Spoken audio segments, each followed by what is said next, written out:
fin de journée, le bois change de visage.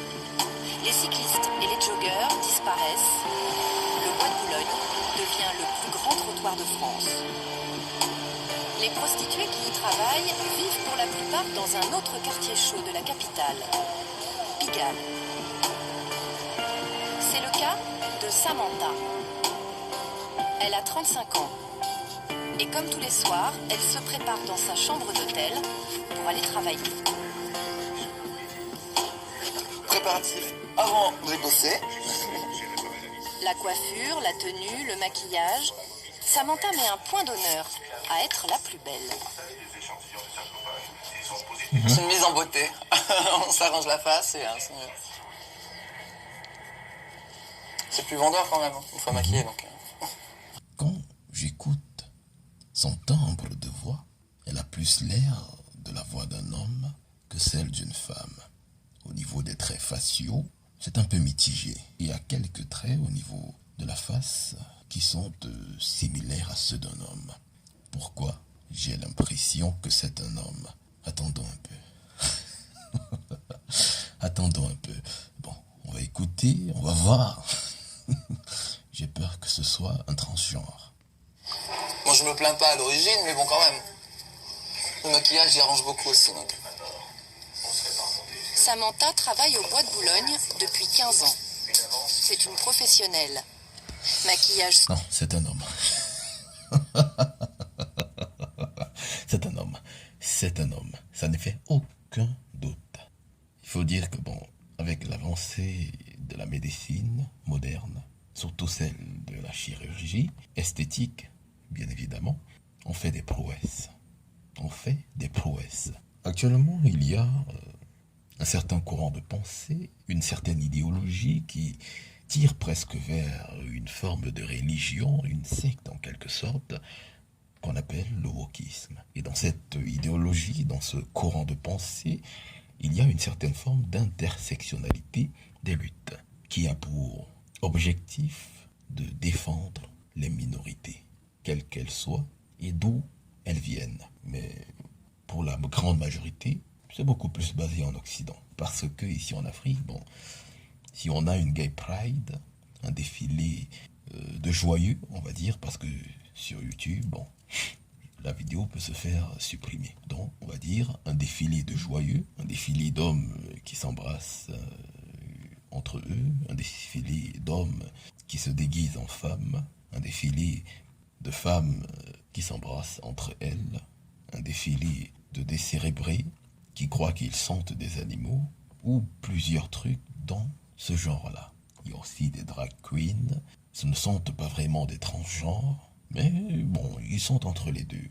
Ce sont des travestis, voilà, des travestis. Eh bien, en Europe, c'est quelque chose de normal.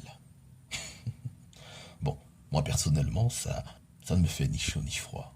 Du moment que ces idéologies ou ces manières de voir le monde ne vont pas contre mes intérêts, mes chers, faites comme vous voulez. Vous avez la liberté. Votre liberté s'arrête où la mienne commence.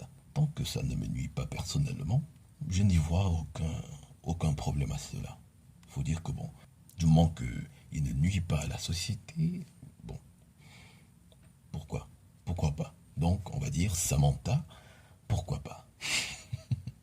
Pourquoi pas? Samantha, homme transgenre qui se prostitue, qui monnaie ses faveurs sexuelles, entre parenthèses, pourquoi pas?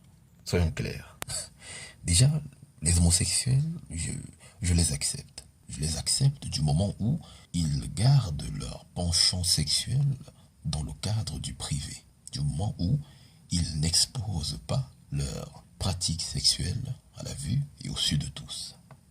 Mais les transgenres, bon, je ne suis pas contre, mais je sais pas, peut-être c'est culturel, peut-être c'est même génétique, je ne sais pas, mais je ressens une certaine forme de malaisance quand je vois cet individu. Je sais pas pourquoi. C'est pas de la haine. C'est pas du tout de la haine. Je pourrais bien même être ami avec ce genre d'individu. Je pourrais bien même faire des affaires avec ce genre d'individu. Ouais, pourquoi pas. Mais le fait même de savoir que c'est un homme qui a usé de chirurgie esthétique pour avoir des seins, parfois même retirer leur sexe pour avoir un vagin. Et on a modifié le visage pour qu'il ressemble plus à celui d'une femme. Je sais pas, ça me met mal à l'aise. Je sais pas pour vous, mais il y a une certaine forme de malaisance qui m'engloutit. C'est décadent en fait. C'est très très décadent. Le fait même de m'imaginer qu'un homme né avec un sexe d'homme, une voix d'homme, un visage d'homme, du moins une morphologie et une physiologie d'homme, du jour au lendemain, ressemble en tout point à une femme. Et c'est pas, mais c'est psychologiquement inconcevable, inconcevable. L'homosexuel, je comprends que bon, certains le deviennent parce que c'est comme ça, c'est dans leur nature. Je présume que pour les transgenres, c'est un peu la même chose. Mais pour le transgenre, peut-être je ne suis pas habitué à voir cela, bon, ce qui explique mon inconfort, mais c'est pas du tout normal en fait. C'est pas du tout normal. Un homme ne peut être une femme et une femme ne peut être un homme. Mon mari il me touche plus, mais c'est normal. Tes clients, ils te racontent leur vie, des fois? Ah, bien sûr, beaucoup. Beaucoup parlent, hein, beaucoup... Parce qu'il n'y a même plus de dialogue dans les couples de nos jours. Qu'est-ce qu'ils te disent la plupart du temps, sans trahir leurs secrets? Eh ben, des fois, C'est ils me parlent de leur journée de travail. C'est malaisant. Ils me parlent de l'ambiance au boulot, tout ça, parce que même quand ils rentrent chez eux, leur femme ne les écoute pas. Donc ils ont plus besoin d'une confidente qu'une maîtresse. Donc, Et ça t'arrive d'être payé pour discuter? ouais, ça m'est arrivé, ouais. Et merde. Un peu moins maintenant, parce que maintenant ils veulent plus du cul, quoi. Ça a changé, mais à l'époque, quand il y a peut-être même 10 ans de ça, c'était... ils payaient pour discuter. Non. Ils n'avaient pas envie de... Tu sortais la capote, le mec dit non. Non. L'Occident, en fait, est devenu folle. C'est un homme. C'est un homme. Il a des seins, il a des traits faciaux qui ressemblent plus ou moins à ceux d'une femme, à une gestuelle, à un langage corporel similaire à ceux d'une femme. C'est désarçonnant, en fait. Mais le monde part en couille, en fait. Non, c'est juste pour discuter. Dans son tout petit sac à main, tout a un sens et une utilité. Pour aller bosser, il faut être organisé. Alors, qu'est-ce que t'emmènes quand tu pars travailler? Capote, Kleenex, mon gel, mon miroir obligatoire.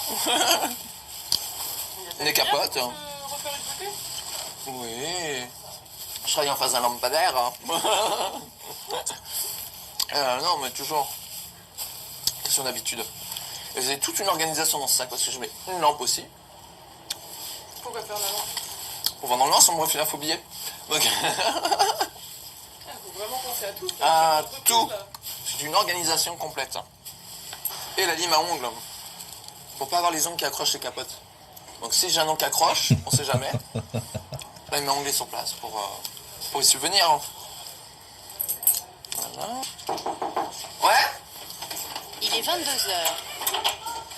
Hello? Sa copine Charlotte, Ouais, elle aussi on y va. prostituée, vient la chercher pour aller travailler. Travailler toutes les deux ensemble? Non. Je change de chaussures quand on arrive sur place, on va pas. Jamais. Regarde. Un minimum quand même. Regarde. Je mets ça, c'est mieux. Eh bien, la prostitution, c'est, comme certains diront, le plus vieux métier du monde. Faut dire que depuis les premières sociétés humaines, les prostituées existaient déjà. Dans certaines sociétés, elles étaient même parfois presque vénérées.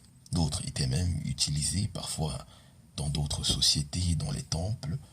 La société, du moins les sociétés, ont essayé de combattre ce phénomène sans réel résultat. Au fur et à mesure de l'évolution des mœurs, même quand elles étaient les plus inquisitrices, on n'est pas parvenu à éradiquer la prostitution. Dans toutes les sociétés, je dis bien toutes les sociétés, il existe des prostituées. Elles ont existé et elles continueront d'exister tant que l'humanité existera. Les causes, on le sait tous, la misère, la précarité sociale et beaucoup d'autres facteurs, entre autres. D'autres sont utilisés, parfois contraintes, comme dans la dernière vidéo que j'ai faite sur les cartels nigérians qui utilisent des madames pour aller recruter des jeunes Nigérianes et à travers tout un réseau mafieux, que ce soit de passeurs ou en fin de chaîne,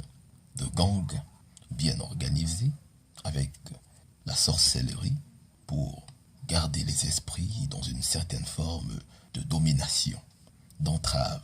La prostitution prend et peut prendre et a pris au fil des siècles plusieurs formes. Au XXIe siècle, en 2023, une femme peut se prostituer depuis sa chambre à travers Internet. C'est maintenant possible.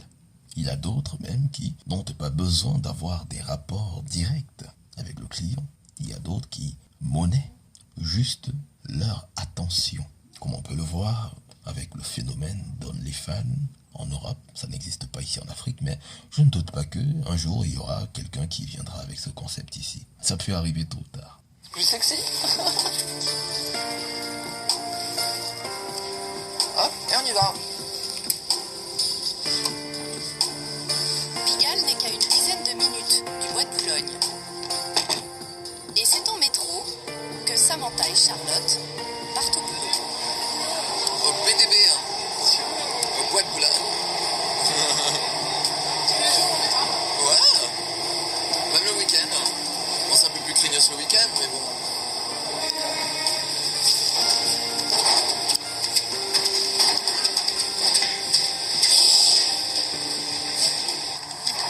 Nous arrivons à la porte Dauphine. Plutôt place Maréchal de Lattre de Tassigny. Avant tout, la petite pause cigarette. Voilà, toujours. Arrivés à l'orée du bois, la rue devient leur vestiaire. C'est là que les deux filles terminent de se préparer. C'est la dressing en même temps. Ouais, j'en veux une deuxième partie. Hein. Parce que moi, je peux l'enlever le déjeuner, c'est pas la peine, c'est pas ça. Non. Ah, c'était la tenue pour le métro. Ouais. Oui, encore un maximum de peau pour le métro. C'est pas la peine d'avoir des problèmes avec la police alors qu'on n'est même pas encore arrivé sur le lieu de travail. C'est ce que je te disais, ça se compte en centimètres, hein, le PV pour racolage. Hein.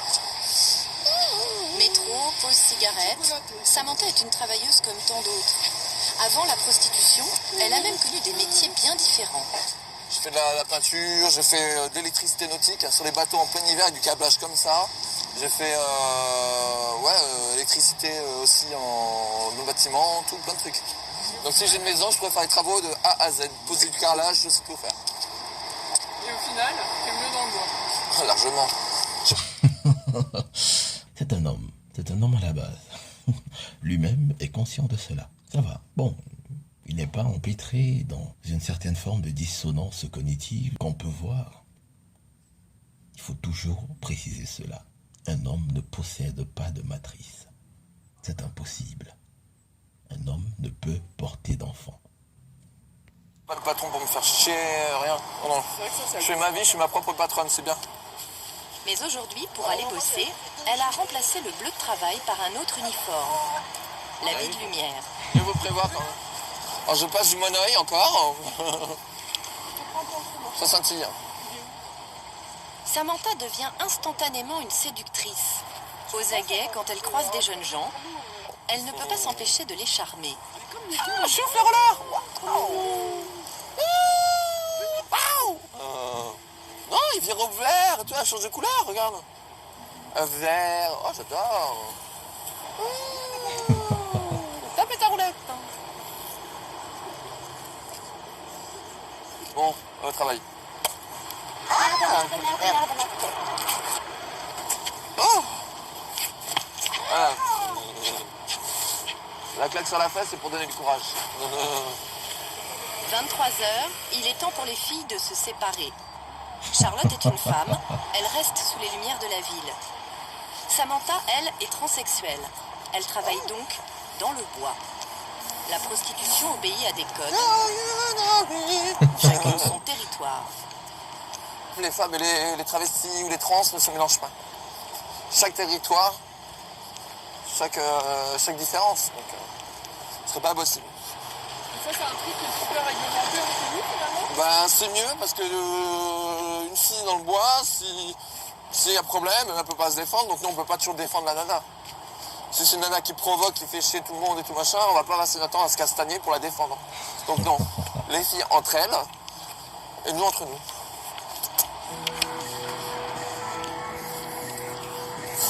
Eh bien, pour conclure, on va dire... c'est amusant, voilà. Dans la prochaine vidéo.